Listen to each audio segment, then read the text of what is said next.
कोई प्रॉब्लम है क्या? नहीं तो।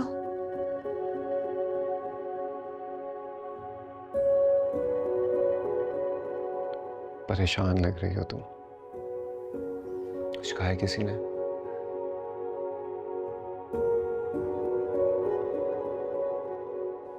मैं ज़ैनब भाभी के सामने अपनी बेगुनाही कैसे साबित करूं? तुम्हें अपना वक्त जाया करने की जरूरत नहीं है। एक बात याद रखना, वजाहतें अक्सर बदगुमानियां बढ़ा देती हैं, और जिन्हें भरोसा होता है ना, उन्हें वजाहतें देने की जरूरत ही नहीं होती। मैं जानती हूँ असद ये बात। वजाहतें देने से उनकी बदगुमानी भी नहीं खत्म होगी और उनके दुख का अजाला भी नहीं होगा, लेकिन उनके दिल में से अपने लिए नफरत मिटाने के लिए उस वक्त के साथ सब ठीक हो जाएगा।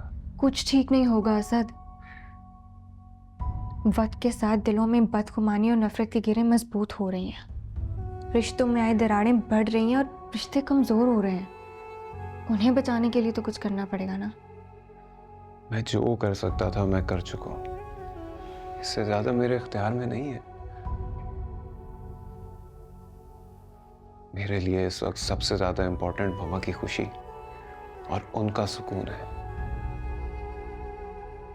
जिसके लिए मैंने नवीद भाई की सारी ज्यादतियां सह रहा हूं, बर्दाश्त कर रहा हूं। वरना तुम्हें क्या लगता है,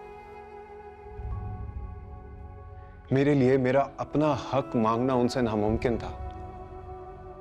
मगर मैंने बिना लड़े हार मान ली। इसे हार नहीं कहते, मगर क्या इस सब से मसला हल हो रहा है? मसला तो यूं हल हो जाएगा चुटकियों में, अगर मैं अहमद की बात मान लूं तो। कौन सी बात? अहमद मुझसे बहुत रिक्वेस्ट कर रहा है कि मैं कंपनी से अपने शेयर्स निकाल लूं, क्योंकि वो भी अपने शेयर्स निकालने का सोच रहा है।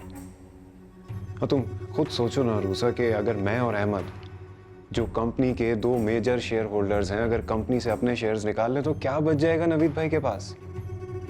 सिर्फ उनकी सिद्ध और अना।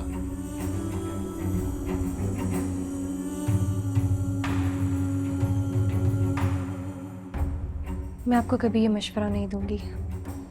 खैर, अगर तुम मुझे ये मशवरा देती भी ना रूसा, तब भी मैं तुम्हारी बात नहीं मानता, क्योंकि मेरे लिए पापा की कंपनी, उनका नाम, उनकी रिस्पेक्ट, इससे बढ़ के कुछ नहीं है। मैं ऐसे कभी कॉम्प्रोमाइज नहीं होने दूंगा।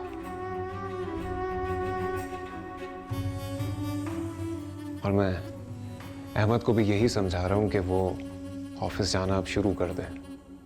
उसको ज़रूरत है इसकी, उसे सीखना पड़ेगा सब कुछ, उसका कोई एक्सपीरियंस नहीं है। कुछ भी हो जाए, नवीद भाई के साथ काम करके उसे सीखने की बहुत बड़ी अपॉर्चुनिटी तो मिलेगी ना।